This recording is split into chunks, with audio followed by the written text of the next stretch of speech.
Hi, my name is Bella Davies, and today I'm going to be informing you guys about the effects that vaping has on the body. So, the target demographic of vaping and e-cigarettes are college students and high school students, and they're aware of some of the risks associated with vaping, but they're not aware of the less frequently discussed risks, which there are a lot, which is why vape education is super important.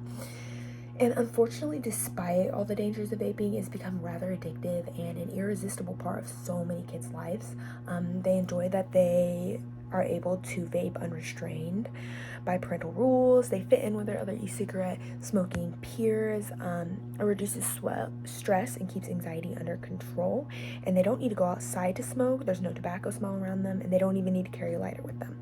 So there are many positive aspects that these teens may see from an outsider point of view, but they're not even comparative to all the negative things that come in their future and all the side effects. So let's learn a little bit about vaping.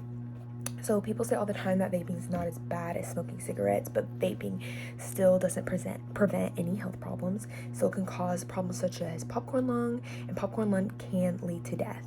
There's certain chemicals in it that causes popcorn lung. It's not good because no one's ever found a cure to popcorn lung, and it never goes away, and it will be there until the day that they pass away. Also, vaping causes wet lung because you should never be inhaling any kind of liquids into your lungs.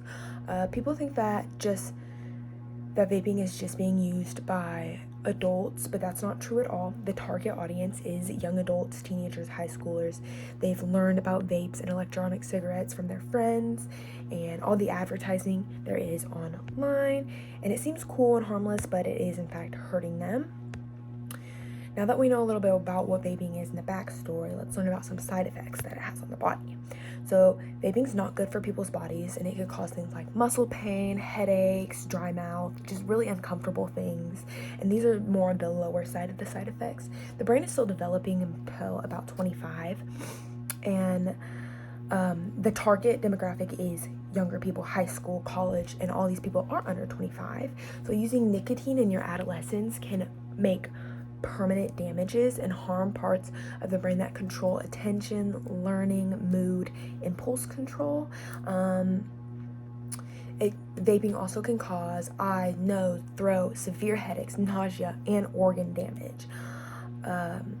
Your eyes get irritated, your skin may get irritated. It causes lung and throat cancer over time. This is not worth the 30-second buzz that these kids are so addicted to. And then I have a little chart here that I just drew off, and it's from Blue Cross Blue Shield. And this is vaping related lung illnesses. So we start at 725 and end at 819. But really the big thing I want to show you guys is from 817 to 819. This is a 2-day difference. 817, there were 100 vaping related illnesses for your lungs. 2 days later, there's 150. So these statistics are growing rapidly.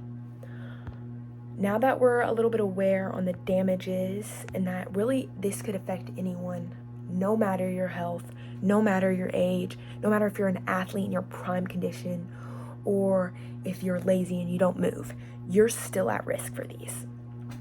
So let's discuss some potential solutions. To begin with, all schools and colleges should start smoking and vaping-free policies and declare all types of cigarettes, even electronic cigarettes, prohibited. As there are students who would not want to violate any rules, it would stop vaping, at least on colleges and campuses, which would lead to reducing numbers of vaping during the day, hopefully weeding them out of the addiction of vaping. For those who break this rule, there should be penalties like cleaning up the college building or campuses. Hopefully this will kind of flip a switch in their brain that like, oh, one of my actions is resulting in a punishment. Maybe I should change what I'm doing. Fines that are equal to the cost of one vape refill should become a rule on especially campuses. As mentioned, for students who break the rule, it should be necessary that they attend events like vape classes, a lot of education-based things, just so they can know their wrongdoings. Also, I believe it would help to tell the stories and show photos of those who have used vapes and suffered because of that, as it's easier to see than just to hear. So if you're seeing these people who are in the exact same position as you, rather than just hearing people harping on you, it's bad for you, but not pulling any receipts as to show what the actual effects are, you're not going to get anywhere with a lot of teenage kids. Still, it is important to remember that our health and quality of life depends on our own choices. Vapes were not created by nature, and human beings survived for centuries without smoking and vaping. To kind of wrap this whole speech up, I want to leave you with a question.